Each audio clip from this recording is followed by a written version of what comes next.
ሌላ ዶክተር ደቻሳ አበበ እርሶንም በመግቢያቸው ላይ አመስግነው ጠቅሶታል በተለያየ ምክንያትና ትርክት የታሪክ አረዳድ ወይም አተረጓጎም ውጤት ነው ብለው ፖለቲካም የታሪክ አተረጓጎምን አቅጣጫ የመወሰን ጉልበቱ ከፍተኛ ነው የሚል እርሶ የጠቅላይ ሚኒስትሩ አማካሪነቱ ኖትና አሁን የዚህን አቅጣጫ የመወሰን ጉልበቱ መደመርና ብልጽግና ምን ያህል ነው አንዴ እንይዙልኛል። ከዚያ በኋላ ብዙ ጊዜ የሀገራትን ታሪክ አተራረክ የሚወስነው ሁነቱ አይደለም፣ ታሪክ ግባት እንጂ ግብ አይደለም። የማንስማማው በታሪኩ ይመስለናል፣ ነገር ግን የምንጋጨው በታሪክ ሳይሆን በዓላማ ነው የሚል ነገር ያነሳሉና በዚህ የሚስማሙ ከሆነ በዚህ ዓላማ ደግሞ ሌላ ግጭትና ንትርክ ሊያመጣስ አይችልም ወይ? በተመሳሳይ የተፈረጁ እንዲህ የተነሱ ስላሉ በነገራችን ላይ ፍረጃ ነገር መፈረጁ አይደለም እኮ። ለምሳሌ ጨለማን ጨለማ ማለትህ ብርሃኑን ብርሃን ማለትህ የፍረጃ ጉዳይ አይደለም። ፍረጃ በጣም ሳይንሳዊ የማይሆነውና ትክክል የማይሆነው አንድን መርጦ ራሱ ያልሆነው ማህበረሰብ ነህ ብለህ አንተ ስታመጣው ነው። ሰውየው ነኝ ብሎ የተሰባሰበውን ስብስብ ትተህ እሱ የወጣበትን ወይም ለምሳሌ የተወሰኑ አክራሪዎች የሚያደርጉትን አክራሪ ያልሆኑትን ሙስሊሞችና አክራሪ ያልሆኑትን ኦርቶዶክሶች ወይም አክራሪ ያልሆኑትን ፕሮቴስታንቶች ወስደህ ከሰጠህ ለጠቅላላው ይሄ ነው ፍረጃ አደገኛ ነገር የሚመጣው። ከዛ በተጨማሪ ይሄ እኔ የጻፍኩት ሐሳብ እንዲህ የማስበው እንዲህ ቢሆን ጥሩ ነው የምለው እንጂ የሀገሪቱን ጠቅላላ ጉዳይ አይደለም የጻፍኩት። ኢትዮጵያም እንደ መመሪያ እንደ መጽሐፍ ቅዱስና እንደ ቁርአን በዚህ ነው የምትመሪው የሚል ከላይ የወረደላት አይደለም። አንተ ሌሎቹም ሰዎች አይደለም ዳንኤል አንተ ያልደረስክበት ነገር አለ ብለው ጨምረው አንተ በዚህ መልኩ ማየት ስተት ነው ብለው ተቃር ነው ወይም አንተ ያጎደልከው ነገር አለ ብለው አሻሽለው ቢያመጡ ለኔ ይሄ ውጤት ነው። አገር እንደውም ከዚህም ብያለሁ ሐሳቦቻችንን ትጥቅ እናስፈታ ብያለሁ። አሁን የኛ ሀገር ሐሳቦች ትጥቅ እንደታጠቁ ናቸው። ሰዎቹ ብቻ አይደለም የታጠቁት፣ ሐሳቦቻችንም ታጣቂዎች ናቸው። ሐሳቦቻችን ትጥቅ ፈተው ሐሳቦቻችን ወደ መድረክ መተው ወደ ምንወያይበት ጉዳይ ከመጡ እሱ ነው አንዱ ትልቁ ትርክት እኮ። ለኔ ኢትዮጵያ የምትባል ብዙ አይነት ነገር ያላታለች። ስንነጋገር ሰዎች ነንና የጋራ ነገሮች እናገኛለን። ያ የጋራ ነገራችን ሲደመር ልዩነቶቻችንን ያሸንፋል ነው የኔ ትልቁ ነገር። ካልተነጋገር ነገር የጋራ ነገሮቻችን ማግኘት አንችልም። ቁጭ ብለን አሁን እናንተ ብናወራ ለምሳሌ የት ነው የተማርከው ስንባባል፣ ምንድነው ያጠናኸው ስንባባል፣ የት ነው የሰራኸው ስንባባል ወይ የተማርንበት ትምህርት ቤት አንድ ይሆናል፣ ወይ ያስተማሩን አስተማሪዎች አንድ ይሆናሉ፣ ወይ የወሰድነው ኮርስ አንድ አይነት ይሆናል፣ ወይም ደግሞ የሆነ ለመጎብኘት የሄድነውበት ወይ የተሳለምንበት ቤተክርስቲያን አንድ ይሆናል። ስለዚህ እኔ እናንተ ያን ማንገናኝበትን ትተን ወይ ስለተማርነው ትምህርት ቤት ማውራት እንጀምራለን። ነገር የሚባለውን አስተማሪ ትዝ ይልሃል? በጣም እኮ ይጋረፍ ነበር። አረገሌ ደግሞ ጥሩ ነበር። ስለዚህ የጋራ ነገር አገኘን። ካልተነጋገርን የጋራ ይኑረን አይኑረንም ሳንተዋወቅ ሁለት ሆነን ያደግን ሊመስለን ይችላል። ይሄ የጋራችን ጉዳይ እየተነጋገርንበት እየተደመረ ኃይል እየሆነ እየተደመረ አቅም እየሆነ ሲሄር ነው የኔ ትልቁ ማን ነው ዶክተር ደቻሳም እኮ ታሪክ አይደለም ያጨቃጭቀናል። ታሪክ ላይ ያጨቃጭቀናል አይደለም። ዓላማው ማለት ትርክቱ ማለት ነው። ለምንድን ነው ይሄንን የምትተርከው? ለምሳሌ እኔ እናንተ ነገ ስራ ለመወዳደር ሲቪ ይዛችሁ ነው ብንባል እኔም ማመጣው ሲቪ በአብዛኛው የተማርኩ የሰራው ምን ሙያ ያለኝ ምን ተሸልም ያለው በጉዳዩ ላይ ለስራው ብቃት የሚያደርገኝ ነገር ምንድነው? ታሪክ ነው እኮ ይሄ ሲቪ ብለህ የምታመጣው ታሪክ ግን ታሪክህን የምትተርከው ከምትፈልገው ስራ አንፃር ነው እንጂ የተወለድኩት በዚህ ቦታ ነው፣ ያደግኩት እንደዚህ ነው፣ ያሳደገችኝ አክስቴ ናት፣ በዚህ ጊዜ እንደዚህ ገጥሞኝ ነበር፣ ከሰፈሬ ተሰድጄ ነበር የምትለውን ለስራ አታመጣው። ስለዚህ ይሄ የትርክት ዳና በረከት ሲተረክ ከብልጽግና ዓላማ ብለን ብንወስድስ ከብልጽግና ዓላማ አንፃር ሊተረክ የሚችልበት እድል አለ። ትልቁ ሊተረክበት የሚገባው ግን ከኢትዮጵያ ዓላማ ነው። ስለዚህ ከብልጽግና አኳያ ሊተረክ የሚችልበት እድል እያለ መኖሩንም የሚያመላክቱ በርካታ ትንተናዎች እየተመለከት የኢትዮጵያ ገዢ ትርክት ነው ብለን ለመቀበል ትንሽ አንቸገርም ወይ? አንቸገርም። ብልጽግና ተቀበለው እንጂ ብልጽግና አልፈጠረውም ብለው ለዚህ ነው ይሄን ትርክት እኮ በነገራችን ላይ እዚህ ውስጥ መደመርን ሐሳቦች ወስደን ኢትዮጵያ ውስጥ ያሉ ፓርቲዎችን ብንጠይቅ አብዛኛዎቹ በመደመር ሐሳቦች ውስጥ ያሉ ጉዳዮች ጋር አይጋጩ። ለምሳሌ ህብረ ብሔራዊ አንድነት ኢትዮጵያ ያስፈልጋታል አይያስፈልጋትም ብትላቸው አይ ህብረ ብሔራዊ አንድነት ኢትዮጵያ ያስፈልጋትም የሚል አታገኝም። አዲስ ወይን ጠጅ በአዲስ አቅማዳ የሚለው ምዕራፍ ደግሞ አንዱ ቀልቤን ከሳቡት ጉዳዮች ነውና ባለወይኑ ለአቅማዳው በማሰብ ሳይሆን ለወይኑ በማሰቡ ብቻ ስለ አቅማዳው ምርጫ ይጠነቀቃል። ባረጃ አቅማዳ አዲስ ወይን ጠጅ የሚያኖር የለም፣ ቢደረግ ግን አቅማዳው ይፈነዳል፣ ወይን ጠጁም ይፈሳል የሚል ነገር አስቀምጣልና ስለዚህ ባሮጌ ትርክት ላይ አዲስ ሀልዮት ሊከተል አይችልም ነው። ይሄ ማለት የመጀመሪያው ጥያቄ አሮጌ አቅማዳ ሲባል ኮንቴክስቹዋል አድርገን ስንመለከተው መጥመቂያው ብቻ ነው ወይስ ጠማቂዎቹም አብረው መታየት አለባቸው? አቅማዳ እንግዲህ ጠማቂ የለው እንደምታውቀው። አቅማዳ አዘጋጅቶ ስልቻውን የሚያመጣው አካል ነው። ስልቻው የሚያመጣው አካል ለአንተ ሲሰጥ አዲስ ነበር፣ ያንተ አያያዝ ነው ወደ አሮጌነት በጊዜ እሱን ልክ ወይ እነዚህ ሰዎች መልሰው አዲስ ማድረግ ይችላሉ። ያን አቅማዳ አዲስ አቅማዳ የተሰጣቸው ሰዎች አስረጅተው ጊዜውን ሲጠብቀው ያኛው አሮጌው እኮ የሚጠቅምህ አብሮት ለነበረው ወይን ጠጅ ነው። ልክ ወይን ጠጁ ሲያልቅ እሱን ትተውና አዲስ ነው ማምጣት የነበረበት። ትልቁ አዲሱን ወይን ጠጅ ወስዶ አሮጌው ጋር የሚከተው ሰውዬ እንጂ አቅማዳውን የሚያዘጋጀው ሰውዬ ሁሉ ጊዜ አዲስ አቅማዳ ያን አቅማዳ እንዲያረጅ እድል የሰጡ አካላት አሁን የተሰጣቸውን አዲስ አቅማዳ አዲስ አድርገው የማቆየት ማለት እድላቸው ምን ያህል ነው? ምክንያቱም ለምሳሌ አዲስ ወይን እንዲጠምቁበት የተሰጣቸውን አቅማዳ 27 ዓመት ሙሉ ታቅፈው ብላ አስበልተው ያስረጁ አካላት እንደገና ደግሞ ወደ አዲሱ ጠማቂ መጥተዋል እና አሁን ይሆንላቸዋል። አቅማዳው ማርጀቱ አይደለም እኮ ትልቁ ችግር። ያንን አቅማዳ ማርጀቱን አውቀህ ከቀየርከውና አዲሱ ወይን ጠጅ አምጥተህ በአዲሱ አቅማዳ እስካደረከው ድረስ ሁለቱም ተጣጥመው ይሄዳሉ። አሁን እዚህም መልእክት ላይ ማስተላለፍ የተፈለገው አሮጌ አቅማዳ ካለን እንተውና ለምሳሌ እዚህ ላይ የተቀመጡት አንተም ቅድም ያነሳቸው በ66ቱም አብዮት የ66ቱ ትውልድ ያመጣው ከዛ በፊት የመጣውን ትርክት እሱን እናቁመው በቃ። አሁን አዲስ ሀልዮት ኢትዮጵያ የምትመራበት አዲስ ሀልዮት ለማምጣት ከፈለግን እዛ አቅማዳ ውስጥ ልንከተው አንችልም። እሱን አቅማዳ ይዛችሁ የምትንገታገቱም ሰዎች ካላችሁ ተውት፣ አያስኬድም። አቅማዳውም ይፈሳል፣ ጠጁም ስለሚፈስ።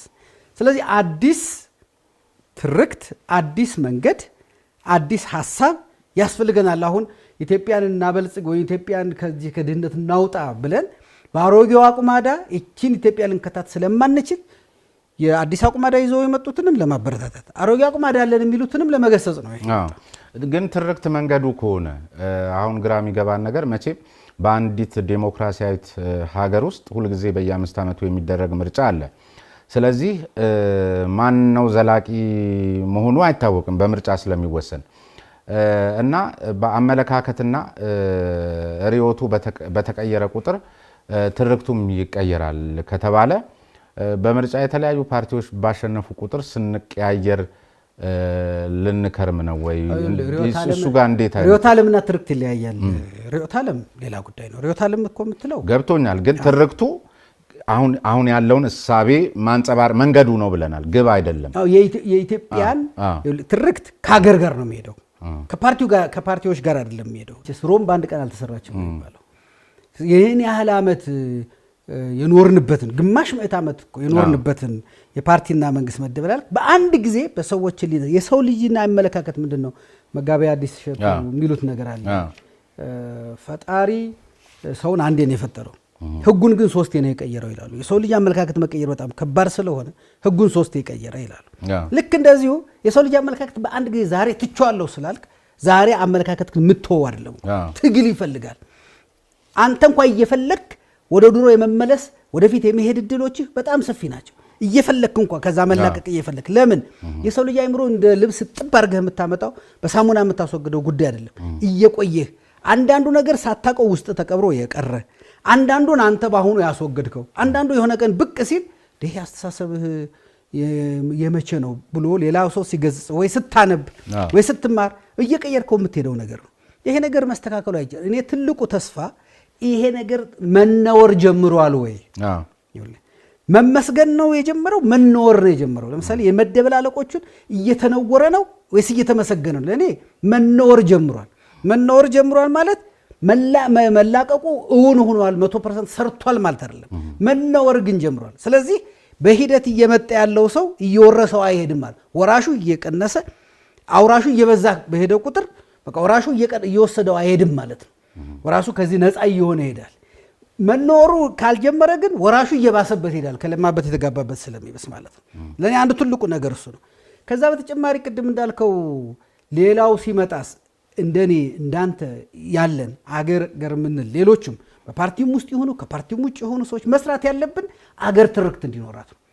ፓርቲዎች ይቀበሉትም አይቀበሉትም አገር ግን ትርክት እንዲኖራትና እንደውም ፓርቲዎችም ከትርክት አንፃር እንድንሞግታቸው ይሄንን የኢትዮጵያን እሴት ይሄን ኢትዮጵያዊ የቆመችበትን ነገር እናንተ እንዴት ልታረጉት ነው ብለን የምንሞግታቸው ፓርቲዎች እንዲመጡ ነው መታገል መቻል ያለብን። ይሄንን አንዳንድ ፓርቲዎች ሊቀበሉት ይችላሉ። መጀመሪያ አካባቢ አንዳንድ ፓርቲዎች ላይ ይቀበሉት ይችላሉ። በሂደት ግን ትውልድ እየሞገተ ቅድም እንዳልኩ አባላቱ እየሞገቱ ሲመጡ በትርክት ላይ የተስማማ በሪዮት ዓለም ላይ የሚከራከር ፓርቲዎች እየፈጠርን እንሄዳለን። የትርክት በረከትን ለመፍጠር የሚደረገው ጥረት የት ድረስ ያስኬዳል? ህገ መንግስት ማለት የህጎች ሁሉ የበላይ ነው። ይህ ህገ መንግስት ደግሞ አንተ እንዳልከው ያ ሁሉ የትርክት ዳ የህወሓት ከሆነ ሁሉ ነገር የህወሓት ከሆነ ግልባጩ ይሄን ህገ መንግስት መጀመሪያ ለምንድን ነው መጣል ያቃተን? እንደገናም ደግሞ አሁን ምትላቸው ወይም ቅድም ይሄን ትርክት ህብረተሰብ ውስጥ ለማስረጽ ዝግጁነታቸውን አሳይተውኛል ያልካቸው ወይም ደግሞ ያን የተንኳሽ ንግግርን በፊት እንደነበረው አይደለም በስልጣና ያልካቸው አካላት ይሄን ህገ መንግስት ዛሬም አንደራደርበትም እያሉ ነው። እንዴት? ህገ መንግስቱ የምን ውጤት ነው? ህገ መንግስቱ በፊት ትርክቱ ነው የተፈጠረው። ይሄ ትርክት ከ66ቱ አብዮት ጀምሮ የመጣ ትርክት ነው። ህገ መንግስቱ የሱ ውጤት ነው እንጂ ትርክቱ የህገ መንግስቱ ውጤት አይደለም። ትርክቱን ካልቀየርነው ህገ መንግስቱን ልንቀይረው አንችልም። መጀመሪያ ህገ መንግስቱ እኮ አሳሰባችን ተነጋግረን የተግባባን በወቅቱ የነበሩት ኃይሎች የተግባቡባቸውን ጻፉት እንጂ ከጻፉት ወላ አይደለም የተግባቡት። መጀመሪያ በህገ መንግስቱ ላይ አሁን ህገ መንግስቱን ዛሬውኑ ቀዳደን በሐሳብ በባዶ ላይ ልንነጋገር አንችልም። ይሄን ህገ መንግስት ከማሻሻላችን በፊት ይሄ ህገ መንግስት አምጥቶታል የሚባሉት ጉዳዮች ላይ ይሄ ህገ መንግስት መጀመሪያ ተመስርቶታል የሚባልበት ትርክት ላይ መነጋገር መቻል አለብን። እኔ ድንገት የሚፈጠር ህገ መንግስት ዘላቂ አይሆንም ከሚሉት ወገን ነኝ። ሀገራዊ ምክክር ወይም ሌሎች ጉዳዮችን አድርገን ቁጭልን በነዛ አላባውያን ላይ መጀመሪያ እንነጋገርና የሆነ ደረጃ ስንደርስ ህገ መንግስት መጻፍ እኮ የባለሙያዎች ጉዳይ ነው። ይሄንን በዚህ መልኩ ለህገ መንግስት እንዲሆን አድርጋችሁ ጻፉት የምንላቸው ነው። ህገ መንግስት መጻፍ ጉዳዩ ከጽሁፉ አይደለም። ጉዳዩ ህገ መንግስቱ ከተመሰረተበት አስተሳሰቡ ነው። አስተሳሰቡ ላይ እንነጋገር። እኔ እንደውም ከለውጡ በኋላ አንድ ያየው ጥሩ ነገር ምንድነው ህገ መንግስቱ መሻሻል አለበት መሻሻል የለበትም የሚል ክርክር መነሳቱ ነው አንዱ። በኋላ ደግሞ ህገ መንግስቱ መሻሻል እንዳለበት የሚጠቅሱና ህገ መንግስቱ ነገር ሊሻሻል እንደሚገባው የሚያነሱ የገዢው ፓርቲ አባላትን መኖራቸው ነው ሁለተኛው ትልቁ ነገር። ስለዚህ ምን ማለት ነው? ህገ መንግስቱ መሻሻሉ አይቀርም። ብድግ ብለህ ግን ዛሬ በቃ ከዛሬ ጀምሮ ህገ መንግስቱ ቀርቷል አለ። ከዛስ ህገ መንግስት የለህም በምንድነው የምትዳኘው? ልክ እኮ አንድ ዛፍ ከመቁረጣችን በፊት ዛፍ እንትከል እንደምንለው አንድ ህገ መንግስት ከማፍረሳችን በፊት ለዛ ለምናፈርሰው የምናፈርስበት ምክንያት ላይ እንነጋገር። ለምንገነባውም የምንገነባው ምክንያት ላይ እንነጋገር። ግን በለውጡ ማግስት ደግሞ ይሄኛው ትርክት ቀደመ። ትዝ ይልህ እንደሆነ አንተም ታውቀዋለህ በየአደባባዩ በተለይ ይሄ ምንድነው ዲሞክራሲን እናበርታ በሚለው ሰልፍና ትርኢት ላይ እኮ ልክ ነገ የሚቀየር ነው የሚመስለው። ይሄን ያደረጉት ደግሞ እኛ አመራር ያ ትርክት ቀደመና ሰው እሱ ካልሆነልኝ ብሎ ሙጭጭ ለውጥ ጠባይ እኮ ነው። ምንድነው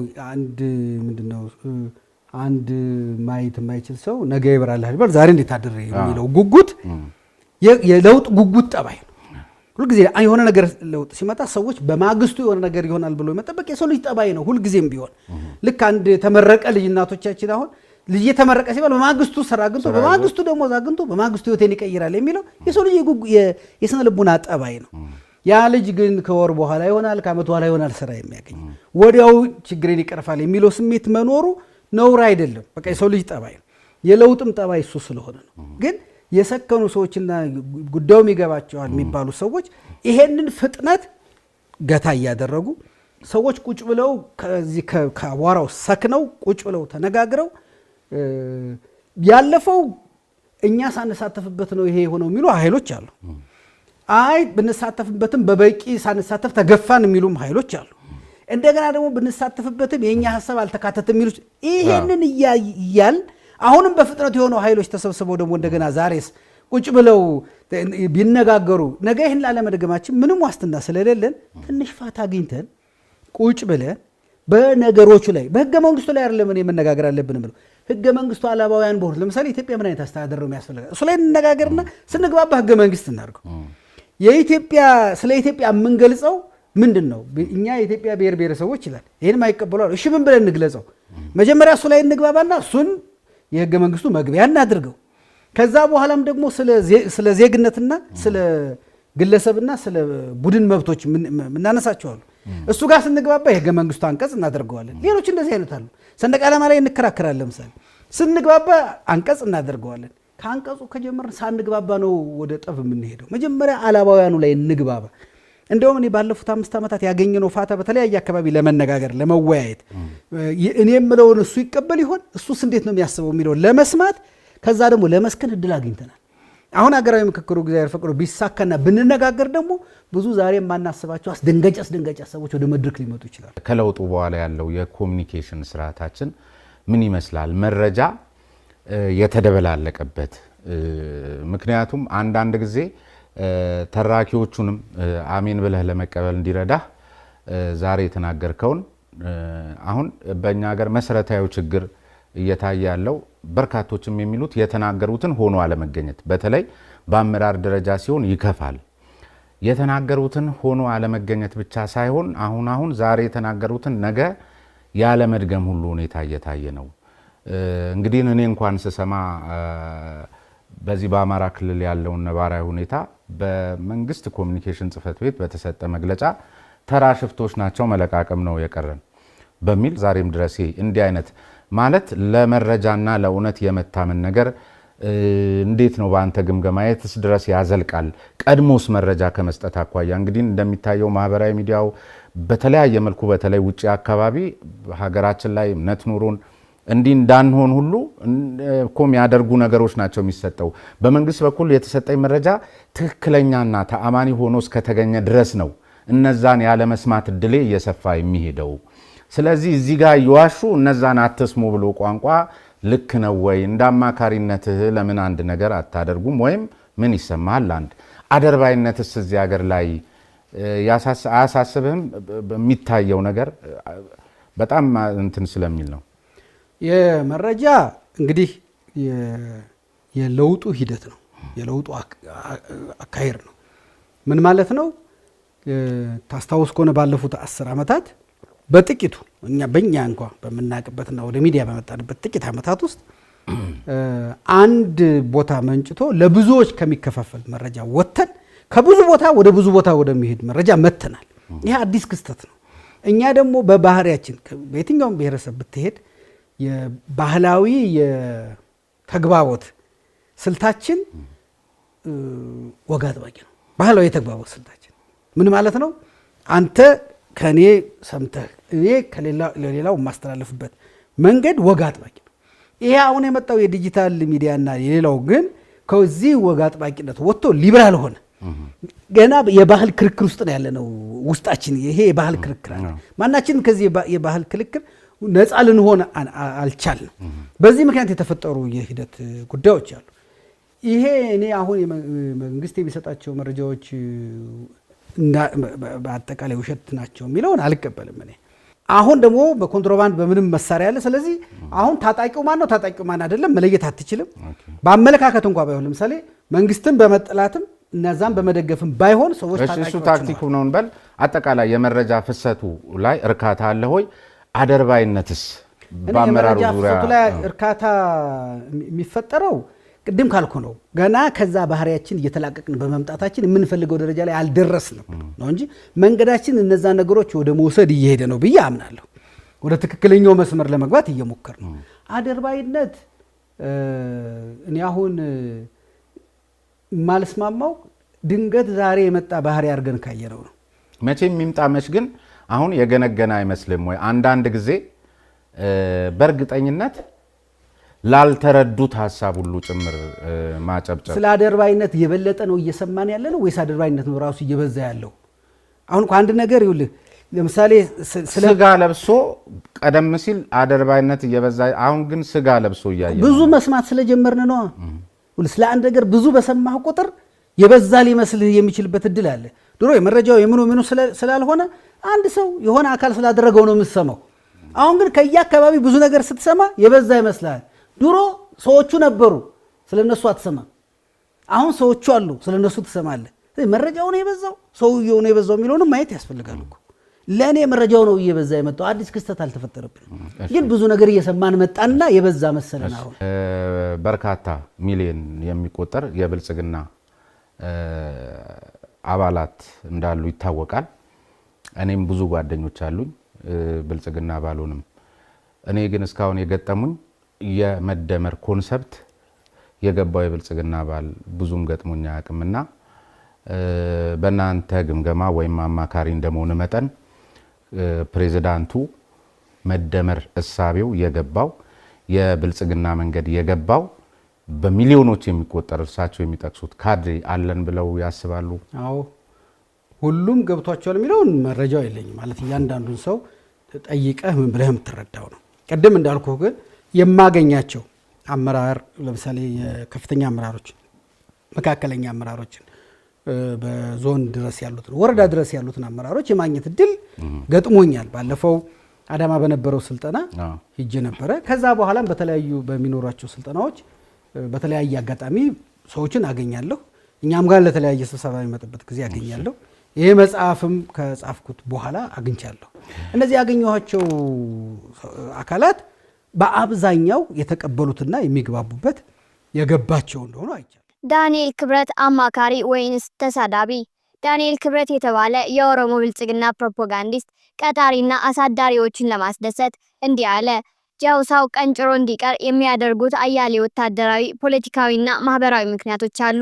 ሁከት ፈጣሪ ኃይል ከመሆን ባለፈ የመከላከያና የህዝቡን ጠንካራ ምት ቀልብሶ ወደ ውጤት አይሻገርም። መቼስ በሀገራችን ቃል አዋቂ የሚሉት አባባል አለ። ቃል አዋቂ ማለት ከእውን ዓለም ይልቅ የተነገረውን የሚያስተጋባ ማለት ሲሆን ይህ የቃል አዋቂነት አባባል ለዚህ የብልጽግና ፕሮፓጋንዲስት የሚስማማ ቃል ሆኖ አገኘሁት።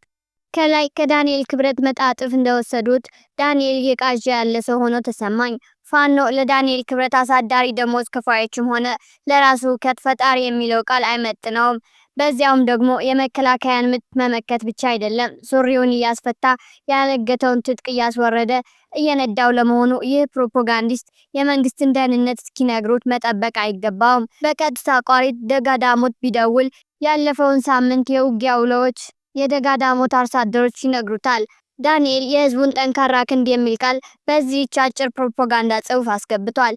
ይህንን ያነበበ አንድ የደጋዳሞት አብሮ አደጌ ድንቄም ከህዝብ ድጋፍ ብሎ ይሳለቅበትና የቀን ቅዠት ውስጥ ያለው ዳንኤል ስለ የትኛው ህዝብ እንደሚያወራ ግልጽ ባይሆንም ስለ አማራው ከሆነ ይህችን የባንዳ ካድሬዎች ማደናቆር ወደ ጎን ያርጋትና እውነታው ግን በአማራ ክልል እየተካሄደ ያለው ራስን ከጥፋት ለማዳንና ብሶት የወለደው ተጋድሎ ፍጹም ህዝባዊ መሆኑን ይረዳው።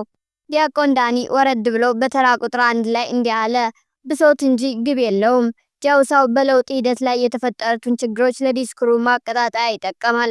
መነሻው ግን የዝርፊያና የስልጣን ፍላጎት ነው። የጣጣ ፋቃቂርና ማደናቆር ይለዋል እንዲህ ነው። ብሶት እንጂ ግብ የለውም ይላል። እዚህች ላይ አንድ ነገር ትዝ አለኝ። ዘመኑ 1961 ዓመተ ምህረት ነው። እኔም የ5ኛ ክፍል ተማሪ ነበርኩ። እናም በአንዷ የሰንበት ቀን ቋሪት ላይ በአምላኩ አየለ ወይም አባ ጊዮን ከስርዓተ ቅዳሴ በኋላ ህዝቡን ሰብስቦ በየተራ በጎጃም ላይ የተሾሙ የንጉሱን እንደራሴዎች መበደላቸውን ዘርዝሮ ለህዝቡ አስረዳ። ከጠላት ወረራ በኋላ ጎጃምን የገዙት ደጃዝማች ከበደ ተሰማም ሆኑ ደጃዝማች ፀሐዩ እንቁ ስላሴ በድለውናል። ከዚህ በኋላ በቃን። መሪዎቻችን ንጉሱ አንድ ባንድ ወስደው በግዞት አጥፍተዋቸዋል። የሰሩን በደል ሳያንስ አሁን በመሬታችን ላይ 5 ሳንቲም ግብር ጥለውብናል። ጎጃም ይህም ግብር ይሁን ብለህ የከፈል ጥቁር ውሻ ውለድ በሚል ህዝቡን አንድ አረገው። ደጋዳሞትም ሆነ መላው የጎጃም ህዝብ ከነጻነት በኋላ የተጠራቀመ በደሉን በልቡ ይዞ ኖሮ እንደዚህ ያለ መሬት ሲያገኝ መሐላ ገብቶ ለበን መውዘሬን ወለወለና በአምላኩ አየለን ወይም አባ ጊዮንን መሪ አርጎ ተከተለ። በዚያች ባንዷ የ1961 ዓመተ ምህረት ቋሪትና ልጃንበራ የተቀሰቀሰውን የአርሶ አደር እንቅስቃሴ የትም አይደርስም ብለው የናቁት የንጉሱ እንደራሴ ደጃዝማቾች ፀሐይ እንቆ ስላሴ ወይም አርበኛ ደጋግመው የፈጥኖ ደራሽ ጦር ወደ ደጋዳሞት ቢልኩም በደጃዝማች ፀሐይ ደጋግሞ የተላከው ጦር የውሃ ሽታ ሆኖ ቀረ። ከዚህ በኋላ ድንጋጤ የተሰማቸው እንደራሴ የንጉሱ ቀራቢ ስለነበሩ በደጋዳሞት ጦር ሰራዊት እንዲላክ ጠይቀው ጥያቄያቸው መልስ አግኝቶ ጦር ሰራዊት ተላከ። ከቀናት ውጊያ በኋላ የተላከው ጦር ሰራዊት በመሸነፉ ፈርጥጦ ፍኖተ ሰላም ገባ የሚል ወሬ በጠቅላይ ግዛቱ ተዛመተ። ሌላው የመንግስት ፕሮፓጋንዳ ደግሞ ንጉሱ ከፍተኛ ጦር ማስገባታቸውንና በአየር መደብደባቸውን የሚነግር ነበር። የንጉስና የደጃዝማች ፀሐይ ጦር የደጋዳሞት ህዝብ ላይ መዝመቱን የሰማው የሞጣ የብቸናና ከፊል የባህር ዳር አውራጃዎች በይፋ መሸፈታቸውን አሳወቁ። የፖሊስ ጣቢያዎችና የፍርድ ቤቶች በእነዚህ አውራጃዎች በህዝብ ተያዙ። ያን ዘመን የአውሮፕላን ትራንስፖርት በብዙ ስለማይታወቅና ህዝቡም ስለማይጠቀም አገር አቋራጭ የነበሩት አውቶቡሶች ጭምር ተቋረጡ።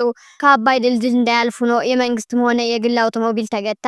በመጨረሻ ማቻክልና ጎዛምን አመጹን ሲቀላቀሉ የንጉሱን ደራሴና ጎጃምን ለሁለት አስርት ዓመታት የገዙት ፀሐይ እንቁ ስላሴ መንገድ ስለተዘጋባቸው በአንድ ሌሊት ከአዲስ አበባ ሄሊኮፕተር ተልኮላቸው ጥቂት ተከታዮቻቸውን ይዘው ማርቆስን ለቀው ሄዱ። ያን ዘመን የጎጃም ጠቅላይ ግዛት ዋና ከተማ ደብረ ማርቆስ ስለነበር ፀሐይ እንቆ ስላሴ ማርቆስን በሌሊት ከለቀቁ በኋላ የጎጃም ህዝብ ለአጭር ጊዜ ቢሆንም በራሱ ሰዎች ተዳደረ። ንጉሱ በግርማ ሞገሳቸውና በኃይል ገዛዋለሁ ያሉት ጎጃም ሆ ብሎ ስለረታቸው ሌላ ስትራቴጂ አወጡ። እናም የሀገረ ስብከቱን ጳጳስ ኑሯቸው አዲስ አበባ የነበሩትን መስቀል አሸክመው በመላክ ከሁለት ዓመት አጥፊ ጦርነት በኋላ አመጹ ማቆም ተችሏል። ዓላማው ያኔም ስልጣን አልነበረም፣ የግብር ጭማሪ ነበር። የህዝቡን ቁጣ የተቀበሉት ንጉሠ ነገሥት የ5 ሳንቲማውን ግብር አነሱ። ነገርን ነገር ያነሳዋል እንዲሉ ነው። ይህ የብልጽግና ፕሮፓጋንዲስት ህዝብን እየሰደበ ብሶት ቢኖረውም ግብ የለውም ይለናል። የአማራ ህዝብ የኢትዮጵያ እምብርት ነው። እንደ ሌሎች ወንድሞቹ እህቶቹ የአምባገነን ጭካኔ ሰለባ ሆኗል። ላለፉት 32 ዓመታት በየአካባቢው ተገሏል። ያፈራውን የሰራውን ቤቱን እየተነጠቀ በሀገሩ ስደተኛ ሆኗል። በተለይ ደግሞ በወለጋ በመተከል ያላቋረጠ ጄኖሳይድ አብይ አህመድ ስልጣን ከያዘ ቀን ጀምሮ ተካሂዶበታል። በእነዚህ አካባቢዎች ብቻ በመቶ ሺህ ተሰደዋል፣ በ10 ሺዎች ተጨፍጭፈዋል። ይህን ነው ካድሬው የኦሮሞ ብልጽግና ፕሮፓጋንዲስት ብሶት የሚለን። ይህን ፍጅት የመኖር አለመኖር አደጋ መገታት አለበት። እናም ግቡ ይህ አደጋውን መቀልበስ ነው።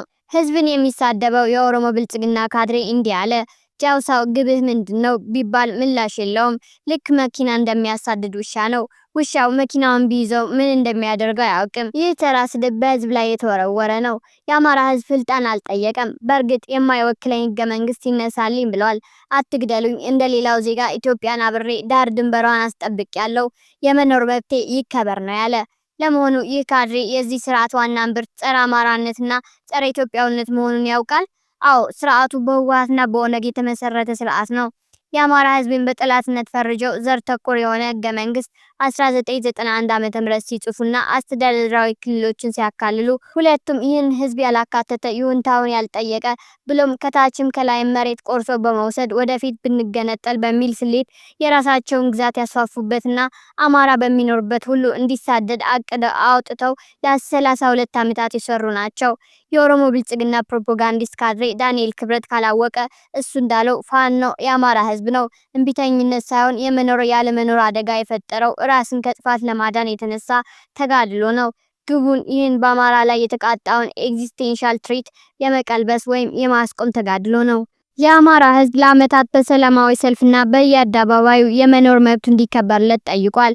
የዚያ ጥያቄ ምላሽ አህዳዊነትና ፋቂ ወይም የድሮ መንግስታትና ፋቂ የሚሉ ስላቆቹ ነው አግኝቶታል። ለሰላማዊ ጥያቄዎች የተሰጠው መልስ ንቃቻ እና ስድብ ብሎም ግድያና ስርዓት ነበር። ዘረኛ ጸረ አንድነት ኃይላት ሁሉም በሚባል የሚስማሙበት አማራ መኖር እንደሌለበት ነው። የጋራ ጥያቄዎችን ሲያነሳ ትምክህተኛ ይሉታል። ግላዊ ጥያቄዎችን ሲያነሳ አሮጌውን ስርዓት ናፋቂ ይሉታል። ይህ ነው የአማራ የፋኖ ነፍጣዊ ተጋድሎን ያስነሳው። ግቡም በማንነቱ የመኖር ዋስትናውን የማስከበር እንጂ የሌሎችን የመንጠቅ አይደለም። የኦሮሞ ብልጽግና ፕሮፓጋንዲስቱ ካድሬ ዳንኤል ክብረት ወረድ ብሎ ተራ ቁጥር 2 ባለው ላይ እንዲህ ይላል። ከማዕከል ጋር የተጣላ ጠባይ። የአማራ ክልል ህዝብ በታሪኩ የኖረው የማዕከላዊ ስልጣን ማዕከልና ደጋፊ ሆኖ ነው። ከማዕከላዊ ስልጣን ራስን ማግለልና ራስን የሀገር ባይተዋር አድርጎ መቁጠር የክልሉ ህዝብ ባህል አይደለም። ይህ አባባሉ በጣም አስቂ ነው። የአማራ ህዝብና ፋኖ ማዕከልን የማፍረስ ዓላማ ይዞ የተነሳ ሳይሆን ማዕከልን ለማፍረስ በተነሳው ኦነጋዊ መንግስት ላይ የተነሳ ራስን የመከላከል ተጋድሎ ነው። ከላይ ያነሳሁት የ1961 ዓመተ ምህረት በደጋ ዳሞት ተቀስቅሶ መላ ጠቅላይ ግዛቱን ያጥለቀለቀው የግብር ጭማሪ በመቃወም በንጉሠ ነገሥቱ ላይ ተነስቶ የነበረው ወታደራዊ አመጽ ማዕከልን አልተቃወመም። በመሆኑም ንጉሱ ጥያቄውን በቀጥታ ሲመልሱት ቆመ። ዛሬም የተነሳው ይባስ ብሎ በኦነግ ዓላማ ዙሪያ የተሰባሰቡ እንደነ ሌንጮ ባቲ፣ ሌንጮ ለታ ወዘተ አይነቶች ማዕከልን ተቃዋሚዎች የያዙት ስልጣንና የኛ የሚሉትን አጠናክረው ለመገንጠል የሚሰሩበት ማዕከል ነው። ፋኖ ይህን የተገንጣይ መንጋ የገጠመና ሊያጠፉት በእጅ አዙር በአማራ ህዝብና በኢትዮጵያ ላይ የተነሳውን የጥፋት ዘመቻ ለመግታት የተነሳ ተጋድሎ ነው። የኦሮሞ ብልጽግና ፕሮፓጋንዲስቱ ካድሬ ዳንኤል ክብረት 7 የሚሆኑ ተመሳሳይ ትርኪ ምርኪ ሐሳቦችን የፋኖ ምክንያት በሚል አቅርቦ ተሳድቧል። አስተሳሰብን መቃወም መብት ነው፣ ግን ከላይ እንዳሳየውት መሳደብ ግን ክብረ ነክና ወንጀል ነው። ይህ ክብረ ነክ ደግሞ የጅምላ ሲሆን የበለጠ አሳዛኝ ያደርገዋል። ባጭሩ ዳንኤልና የእርሱ አሳዳሪ ደሞዝ ከፋዮችና መሰል የጠባብ ብሔርተኛ መንጋ የጅምላ ስድብን በተለይ በአማራ ላይ የሚወረወር የጅምላ ስድብን ላለፉት 32 ዓመታት የተለመደ በመሆኑ ብዙ አያስደንቀንም። የሚያሳዝነውም ሆነ የሚያስደንቀው ዓይንን ጨፍኖና ጆሮን ደፍኖ ለነሱ አፈቀላጤ የሆነ ይህን የመሰለ ወራዶች ስራ እና ተግባር ነው።